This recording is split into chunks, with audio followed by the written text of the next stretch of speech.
Maintenant, de la protection de nos tortues marines. C'est à cette période, en effet, qu'elles viennent sur nos plages, raison pour laquelle, depuis le 24 juin et jusqu'au 11 août, les pêcheurs professionnels de Guyane se sont accordés pour mettre en place une zone de non-pêche au large de l'île de la Cayenne pour éviter que les tortues ne se coincent dans leur filet. Un travail mené depuis 4 ans avec l'appui du WWF, l'une des premières organisations mondiales de protection de l'environnement, le CNRS et l'association Quata. Les précisions de Jocelyne Elgouache, Franck Fernandez.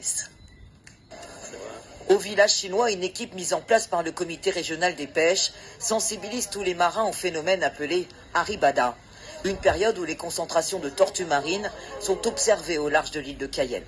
Pour éviter des captures accidentelles, les pêcheurs professionnels ne vont plus sur la zone identifiée où les tortues sont présentes par centaines.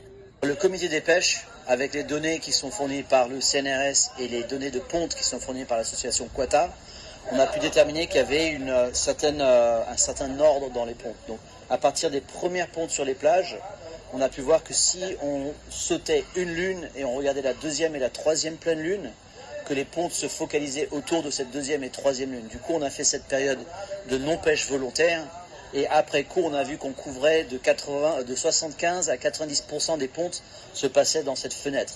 L'activation du réseau Hariba a été mise en place depuis 2020, une zone volontaire de non-pêche respectée de plus en plus par les professionnels du secteur. À partir de juin jusqu'à août, nous, on s'auto-interdit d'aller pêcher là.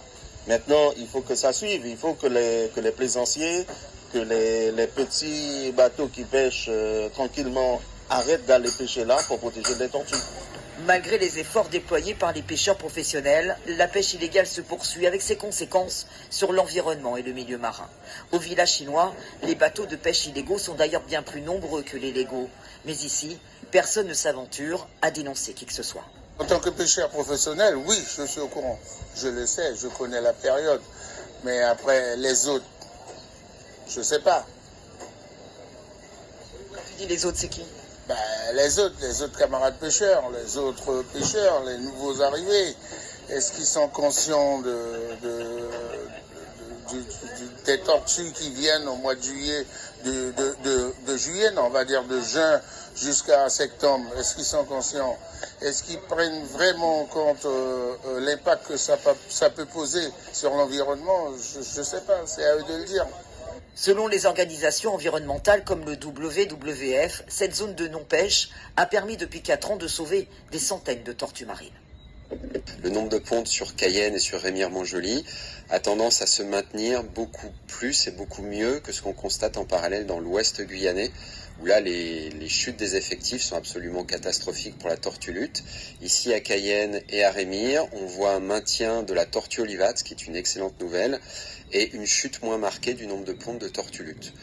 Ici, autour de Cayenne et Montjoly, c'est vraiment là qu'il peut y avoir un impact de la pêche légale guyanaise, et c'est pour ça que les efforts en cours de la part du comité des pêches et de tous les membres sont extrêmement importants pour la survie de ces espèces.